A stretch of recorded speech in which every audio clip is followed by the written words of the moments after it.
If you could star in a vertical that you would class as your perfect storyline, what would it be? Hmm. See, I'm working on my favorite storylines right now, but I'm a huge Okay. fan of the supernatural, Yep. and I just came up. I would love to do a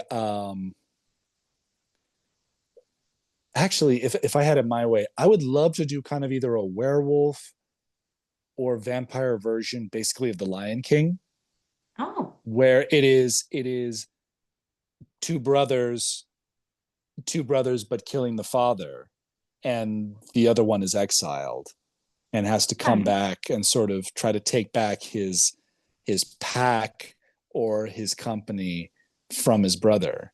So we're getting basically the Lion King mixed in with Hamlet in there. Okay. It's So interesting. that would kind of be my thing. Yeah. Well, that sounds Mm-hmm. cool. That'd be good. Yeah. Mm-hmm. Okay. If you could revisit any of your characters you've played and perform it again with everything you know now, would you and who would it be? I would probably, let's see. I know there are characters I would love to revisit because 9 times out of 10, and also other actors can vouch for this, we'll do our coverage and then they'll flip us around or we'll have to do the coverage again. And you're like, Mm. and or somebody else's coverage. And I'm like, oh my God, I know a way I could say it. I could have said it so much better. I could have said it so Yeah. much different, so much different. Um, there was a character I played. I would say, I would say he was my first assistant role. And I wish that one was tricky because what happened was that the very first time I did that, I was actually only booked for one day, but they ended up kind of liking what I did with the character so much that, and also they didn't want to cast a bunch of different people for smaller roles, so they actually combined. I basically got combined into like three Oh, yeah. parts, and what I wish I had done with that character, had I known that in advance, Mm. I would have been able to build a lot more distinctive character out of it Yeah. and made the choices that I made a little bit stronger. Yeah. So, but that was a case of because I didn't know that it was going to evolve into something. I kind of had to improvise on the fly. Yeah. Yeah. So, I mean, I guess there's always something that we'd go back to and go, I wish we did that differently, but mm-hmm, you know, it is what it is now. So, absolutely. Well, yeah. there's another character that I played, and my issue was that he was very one note in Okay. the sense that he was basically angry all the time, No. and I didn't like that. I didn't like having to make Mm. him angry all the time. I liked. I would have wanted to maybe give him a little more nuance, a little more personality to him. But he was just angry all the Yeah. time and shouting all the time. That was something that was tough. Was shouting. Uh, Okay. and I thought it's like, can I give him like a little bit of like, can I give him some quiet moments? Can I give him some moments of joy? And they were like, nope, he's angry, he's loud, he's on the side of the good guys, but he's not a good guy. And I'm kind of like, well, that's Mm. awesome though, but I want to give him some nuance, and they really didn't let me do it. So sometimes you just have to No. suck it up, and sometimes you just have to suck it up and You wanted to give him well, like some kind of justification as to why he was angry, right. kind of thing. And not just that, but it's like, again, the main thing I wanted was I wanted to give him some levels. Yeah. I wanted to give him some joy. I wanted to give him some regret, perhaps. Yeah. So, Mhm. All right. Well, in saying so that that, was tough. yeah, I bet. Okay. So, what's more challenging for you? Delivering subtle emotion in a quiet scene or sustaining high Mm-hmm. energy during action or dramatic scenes? Definitely sustaining high action because if you have to yell Yeah. or bear this emotion, whether it's like you were supposed to then, or if you have to cry and be real or be really really emotional, if you have to do that for more than 2 or 3 takes, it's exhausting. Yeah. It's incredibly exhausting, and you burn yourself out. Yeah. So those actors and actresses, especially the actresses, I really have to give them a lot of credit because if they have to Yeah. cry, if they have to scream, if they have to if they have to be angry at someone, if they have to physically like altercate with someone and keep the emotion that high, it's tough. It's Yeah. tough. You get tired very quickly, and especially Yeah. if it's a And long scene, yeah, and these especially if it's a villains very are very always long told, scene. like the villains are always told to go Mm-hmm. like a bit more dramatic. So Mm-hmm. they must sustain that for a really long time. Yeah. Well, ironically, though, those are not the hardest scenes to film, though, at least in my opinion. The hardest scenes to actually film, and this sounds so weird when you say it, but if you have to do scenes where you're standing around a lot and you have to listen, that standing Mm, around is exhausting. yeah. It's exhausting to do that. It's because it's exhausting doing nothing, Yeah. if Yeah. that makes I can sense. see that. No, I can see that. Yeah. Yeah. Yeah. Because you just want to be doing something. Because if you're doing something, it's not like boring type things. Like, when I No. like, yeah, it's just Mm-hmm. that would I be, said I it's think, tiring doing yeah. nothing. Yeah, I've been told that on the set it's the waiting that's the hardest part as well. Yeah, if you talk to anyone in show business, they'll hurry up and wait. Yes, yeah, Hurry up and wait. They I've want heard you, that. and then nope. Yep. Yeah, it's a Yeah, very I've common heard that. phrase. Okay. The vertical format is evolving rapidly. What changes do you hope to see over the next few years? I'd love to see a lot more changes in what the stories are Yeah, because I understand the appeal that we have for a certain core set of stories, and they are changing them up a little bit. But yeah, I would love to introduce like more supernatural, yes, natural, low budget, but it's doable. It's doable yeah, with the right style. It's more a matter of telling the same story, but or telling a similar story, but with a maybe like a different backdrop or something like that. yeah, That's kind of what I would like. What I would like. yeah, The other thing I would like to do is I would love for the supporting roles to also get a, to get to get a little more credit. yeah, And I think the if you're an assistant, by the way, you're a lot of exposition, so you have to learn a lot of lines sometimes. yeah, So that can be interesting. Um, yeah, that's the big one. Is I'd like more original stories, yeah, and I'd like love stories that are just good to everybody. I like the feel good stories as well. yes, I like them Well, too. I'd also would love this would be the big one actually. We need sequels.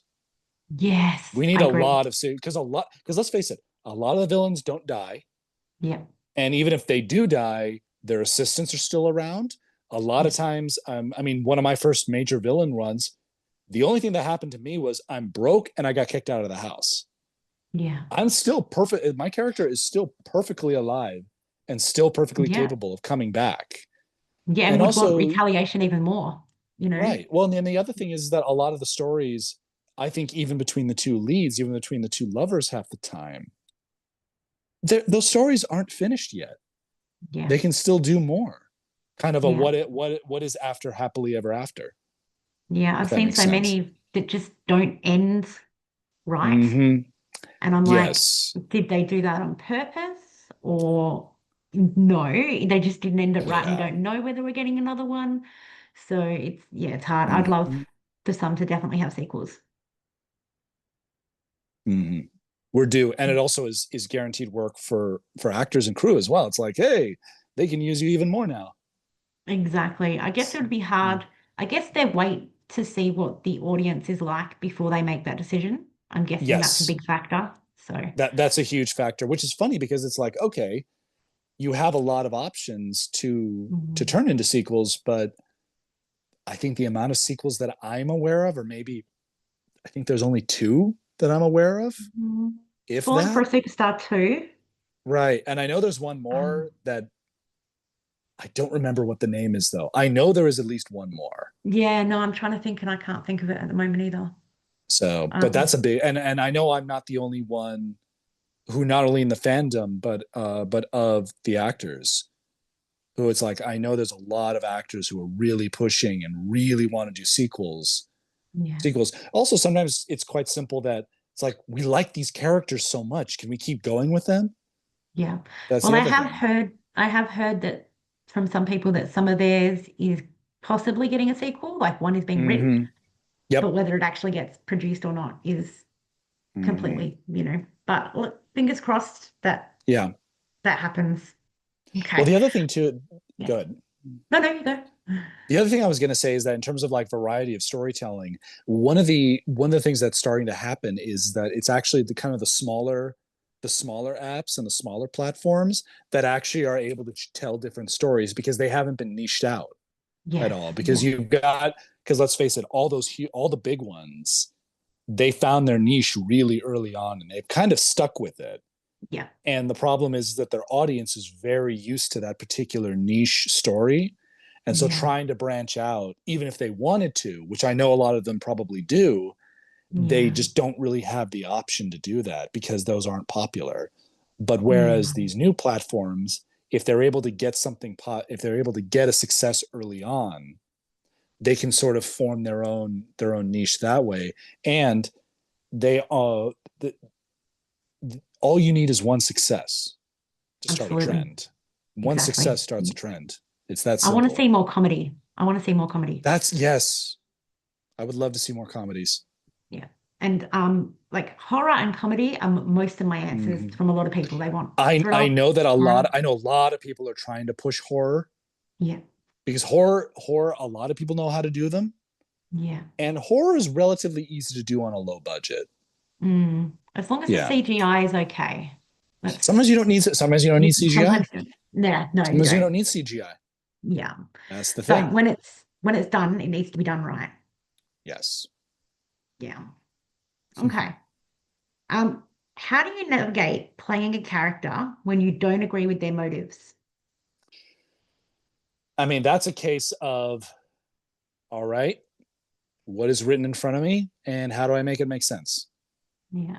I know it's kind of a silly answer, but in many ways, because this Mm, is a lot like Shakespeare, where you have to take something that in some cases might not make sense, but you have to make it make sense. Because if it yeah. makes sense to you, it makes sense to the audience. Yep. That's fair. Okay. Mm-hmm. How do you stay authentic and present on set with all the distractions like camera, crew, and time pressure? Honestly, part of that is just the fact that so I used to do a lot of background work on major sets. Yep. And honestly, doing that for a while, you kind of get desensitized to it. But Mm, that is also something I recommend for especially new actors. Try to do some background on big sets because you will absorb how to act on set, not just ethics and what's the word, not codes, etiquette.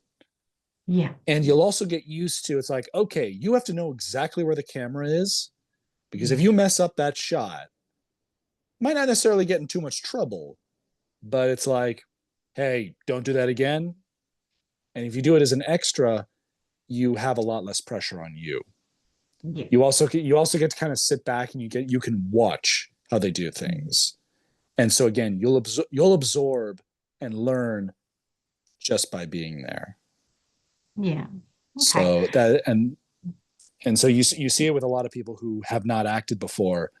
They don't they don't really know, they don't have the camera awareness Yeah. sometimes. Sometimes Mm, and trying to teach that on the fly, especially when you don't have a lot of time, that's tricky. yeah. Did you go That's a to very drama school? yes, I did. Yeah. Heavily All right. involved in theater. Oh, good. Is there something Did a lot of theater. you need on set that you couldn't have learned in theatre school, like in drama school? Quite frankly, it's just being on set. And I wish that there's two things I wish theater schools did a little bit more, which is try to actually simulate what it's like on set. Yeah. And then the other most valuable thing is that I wish you shouldn't be told that you can play anything because that's not Mm, true. It's not that it's not true. it's that it doesn't help you. I think Yeah. one of the most valuable aspects of information is, what are you going to get cast as? What is your type? And most of it is, they're going to have to look at you. What do you look like? Yeah. And Yeah. I wish theater and film schools did more of that, because that is some very valuable information. Because I you mean, figure out, I don't completely agree with typecasting myself. Like, I think no, it's a bad thing, but I can see how and why people do it in a way. But I just wish that that allow some people who are constantly typecasts to have another, go at something different. right. It can turn from it can be a crutch, or it can be a Mm. stepping stone, or vice versa. Yeah. Yeah. There are curses of being typecast, Mm. but there are also some benefits. You Yeah. work, Yeah. you That's do true. work. Yeah. So, and to quote a fellow actress today, it's like, I am grateful to be employed. Yes. Yep. If you're So, and if working, that, yeah, it's good. yeah. Yeah. Now, if you could swap with one of your characters just for a day for fun, who would it be? Oh gosh. There was a character I played. He was the headmaster of a school. Yeah. And he's kind of a shady character, but he was so fun to play, because he was very cheerful and he was helpful, but he was also doing some very shady stuff. I would kind of like to do that, just because I'm like, okay, I only have to do it for one day, so I'm not the bad guy. Yeah. I get to have some fun with it. Yep. Well, that'd be good. That'd be Yeah. fun. Mm-hmm. Hmm. Okay. What does a good day on set look like for you? Good day on set is when you're able to show up, get into costume, and without too much wait time, get right to set and do your scenes and just really dive into it. Yeah. Dive into it. Okay. That's really the best way. Yep. Fair enough. Okay. One last question. Mm-hmm. What's some challenges you face on set that others outside the field might not recognize? I mean, I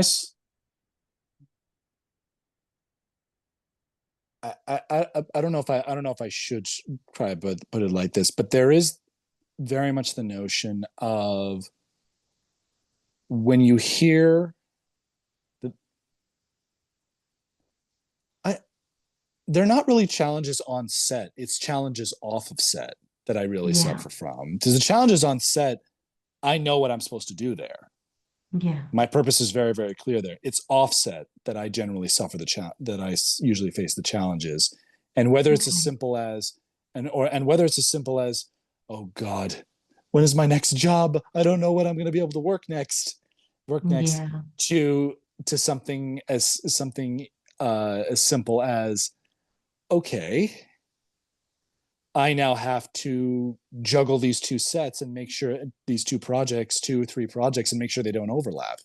Or if they do Yeah. overlap, they lap. Okay, how do I fix it? How do I make sure that Mm, I can still do both, or do I have to give one up?